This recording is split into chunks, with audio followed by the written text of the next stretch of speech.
Okay guys, be well behaved for the substitute. We're going to finish our lesson today on proportions. So everything that I do up here, you need to write in your notes. And then if you need to ask the substitute to rewind and start from the beginning if you need to watch it again. Or you can go to your own Sycamore and watch it yourself. So I just want to review real quick the basic proportion model that we've studied for years now. 6/8 is equal to what over 4? If we didn't know, what we need to do, right guys, we've been doing this for days now, is multiply across. 6 times 4 is 24, and then divide by what's left over. That's 3. That's our basic idea. Multiply across, divide by what's left over. The next thing I want to review again is the distributive property.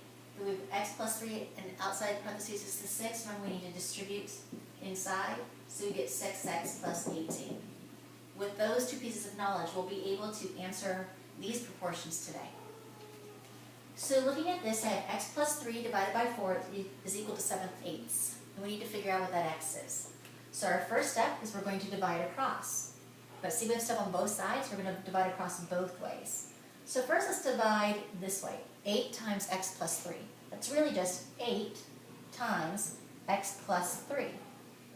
It's just a distributive property model. Is equal to 4 times 7, or 28. Now we've just turned these proportions into an equation problem. So let's solve for x. Can x add to a 3? Nope. So we're going to use our distributive property. Remember to distribute the candy evenly.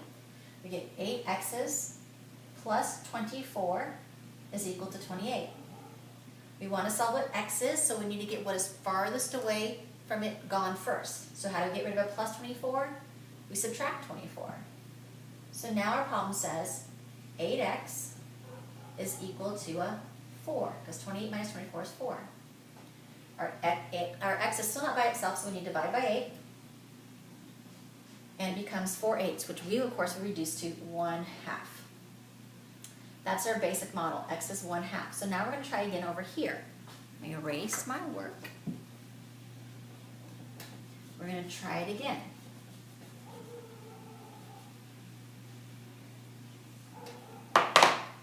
Again, we're going to do our cross multiplication, but this time we have it on both sides. So this says 10 times x plus 3, so 10 times x plus 3 is equal to 7 times x minus 2. 7 times x minus 2. This is a two-sided equation. So again, we're going to use our distributive property. We're going to get 10x plus 30 is equal to 7x minus 14. We're going to move our variables to one side of the equal sign and our numerals to the other side of the equal sign. So we're going to subtract 7x's from both sides. And we're going to get, right over here, 3x. And then we're going to subtract 30 from both sides. So 3x is equal to a negative 44. Because a negative 14 minus 30 more. I spent $14, I spent $30, so I've spent $44. Now all we do is solve for solve for x, and we divide by 3. So you can leave it as negative 44/3, or you can make it a proper fraction, which is be something pretty big.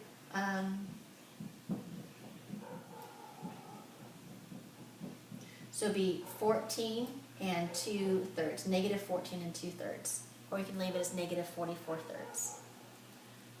So that's the first part of your work. Now I want you to put the video on pause, and I want you to try in your book, I want you to try number 29 in your book. So try number 29, and the substitute will give you 5 minutes to try number 29, and then I'll tell you the answer.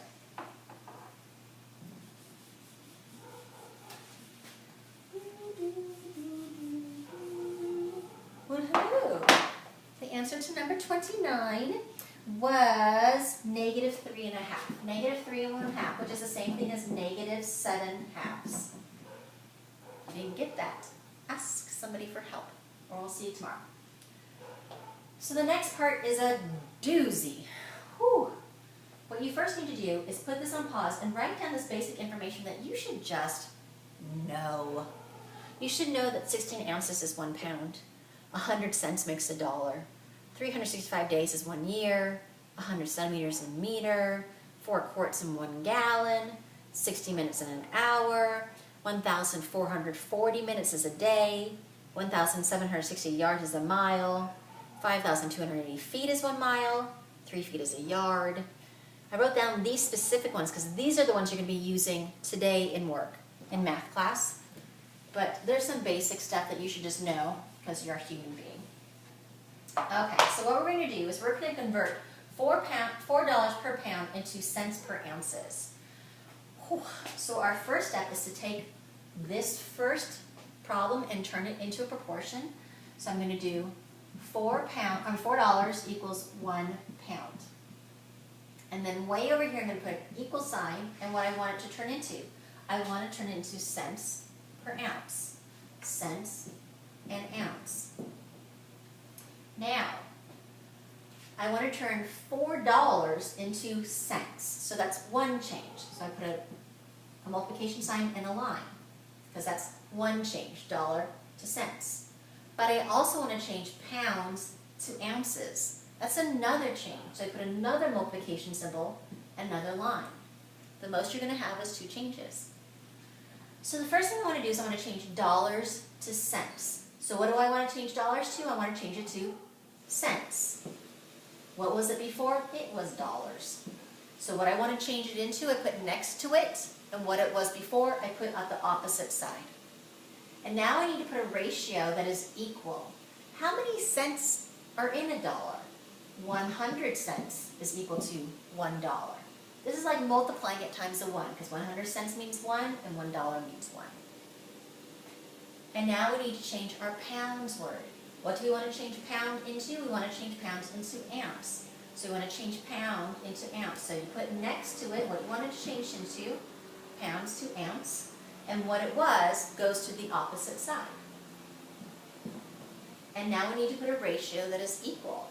There are 16 ounces in 1 pound. How do I know? Because my sweet teacher told me so. Okay, now we get to do the fun part of crossing stuff out. I have a dollar sign here and a dollar sign here, so that cross-canceled. I have pounds here, I have pounds here, that cross-canceled. I have a 4 here and a 16 here. That can cross-cancel. That becomes a 1, and that becomes a 4.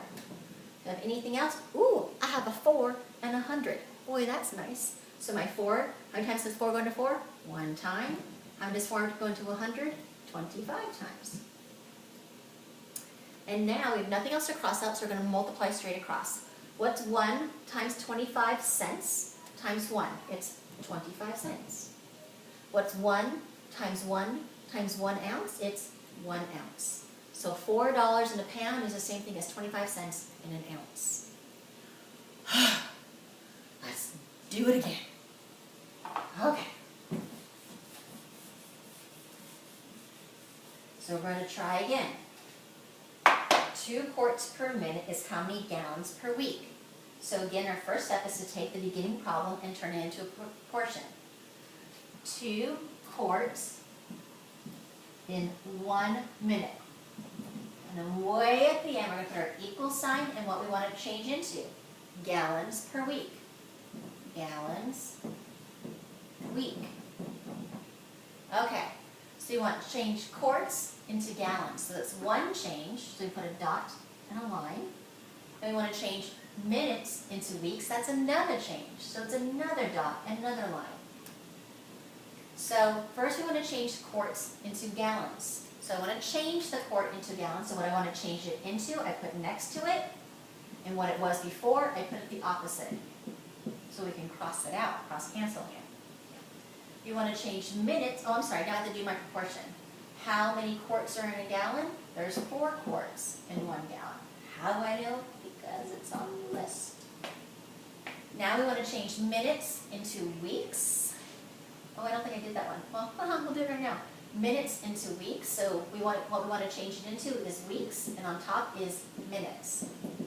So now I need to figure out how many minutes are in a week. Well, I know that there's 1,440 minutes in 1 day. How many days are in a week?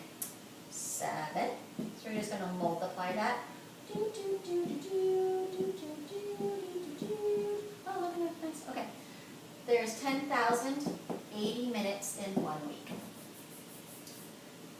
now we get to do the fun part, we get to cross stuff out. Okay, so I'm getting ready, I've got the word quarts here, and quarts here, word minutes here, and minutes here. There's no other matching words, so now let's try to match numbers. I have a 2 here and a 4 here, so 2 goes into 2 one time, and 2 goes into 4 2 times.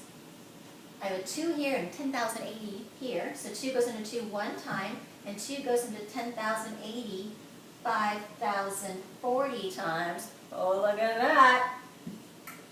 And now let's multiply straight across. 1 times 1 gallon times